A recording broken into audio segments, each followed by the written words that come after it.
Good morning. It's a beautiful sunny day here in Mississauga. Mississauga! Yeah, we decided last night when we were driving down the highway that before we take off from Ontario, it's time to service the beast. Yeah, I need to do an oil change. Hook up some charging systems for my solar panel batteries. I realized that when the sun's not shining and all you have is solar panels, your batteries don't get recharged. So it's time to hook up a secondary charging system through the alternator. Go check. Greedy little sports car. Yeah. So yeah, we're going to hook up a secondary charging system, get the oil changed, and one of my fog lamps isn't working, so I want to fix that. I believe it's this one over here.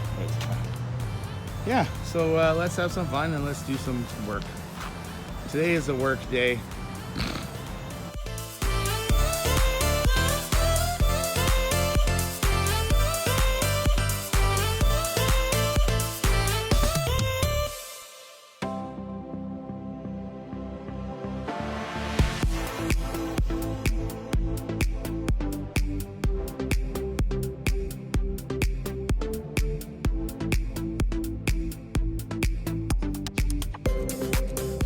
This is our oil filter.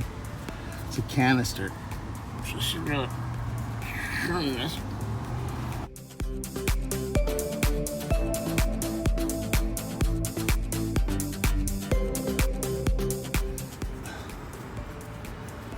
There we go.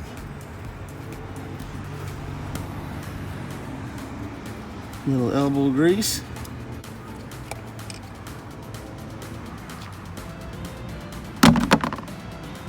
Oil filter. So I'm not sure. That's better. Shade. My maintenance light came on, so it told me I needed an oil change. I bought this back in October, November, and had an oil change done on it then. Actually, no, it was in December when I got to Alberta. So I've driven across Canada, to Montreal, and back, and a couple trips from Alberta to BC, so I imagine it's time I actually did an oil change. So yeah, that's why we're doing it. Plus we're heading back across, so always take care of your vehicle, especially when it's your home.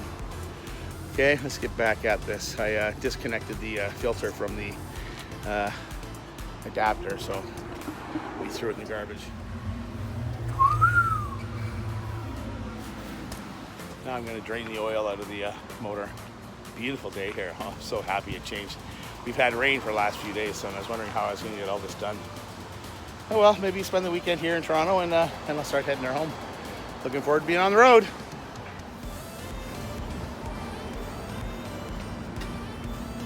What do I need? Nope. Wrenches. Yeah, wrenches will work.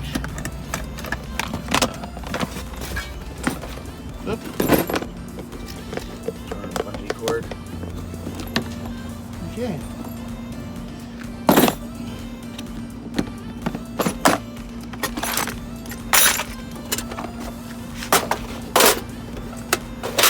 I'm gonna guess 13 mil. I'll grab a 12.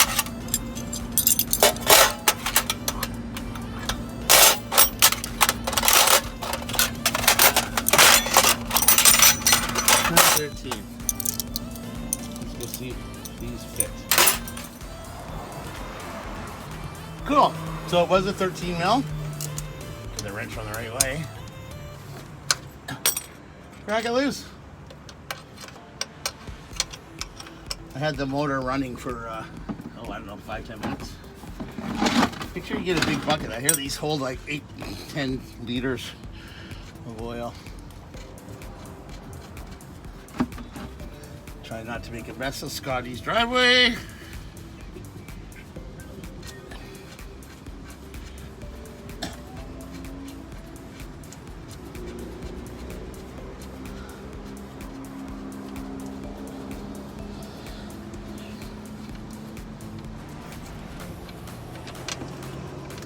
And there we go. Let my oil drip off my fingers a bit. There we go. Okay, now with electrical. Hi, buddy.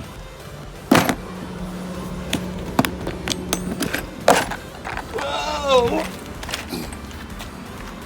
Huh? It's nice when you live in your house and all your tools are in the back seat. Extra supplies and stuff. I'll have to get this puppy out.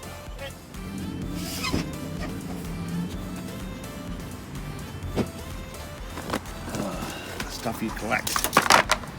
Yeah. Here's my wire. In here somewhere. There it is. Uh-oh. Well, hopefully there's enough. So, got my trusty drill out. Self-tapping screws. Just gonna put those in first.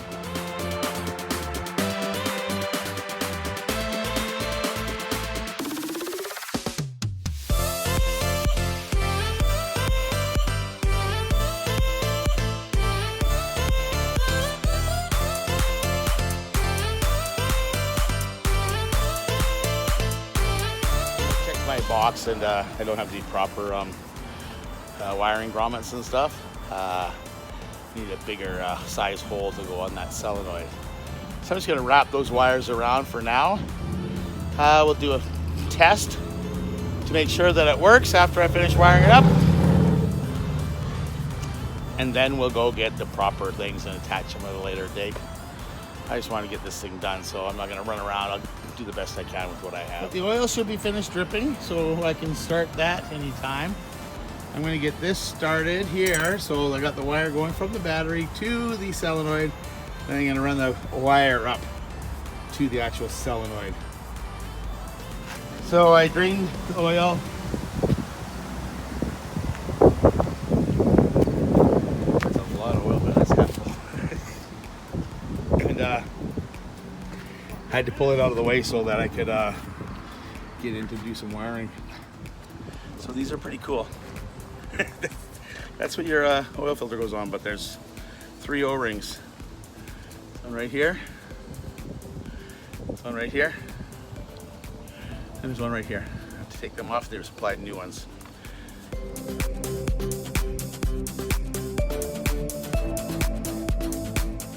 So what I was doing there was I was actually lubing the oil rings before I replaced the cartridge, okay? And then we're just gonna go put the cartridge in.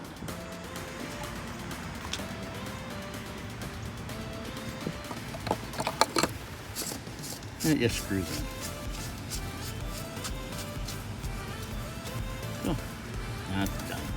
So what I did is I followed some of the wiring down into the engine compartment and used the zap straps that were already provided by the manufacturer. And then I'm just gonna find another snake to zap strap them to. Just following it up. And then here's the wire harness. Making our way to the back. But we got the wire already. I drilled the hole below my positive. And then I have to feed the wire up through there. You see it now? There's the red line. And there it goes in the bottom of the truck. I don't know how these YouTubers spend so much time with their cameras filming this stuff. It takes like 10 times longer to get something done. So I'm trying the best I can, and hopefully you guys enjoy this video because it's a lot of work. So this little nipple screw on the front of it actually has to be hooked up to a positive. So what you want to do is find a positive wire that comes only on when the ignition's on. I might buy it. Okay, basically everything's hooked up. This wire goes down into the back. The other red wire goes to the battery. The black wire goes inside to a on-off fuse. Let's check everything again. We're pumping out at 12.6 right now. Let's grab a key, start the truck.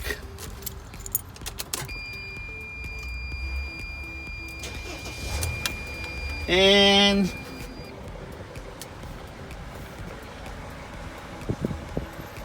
Up to 12.9.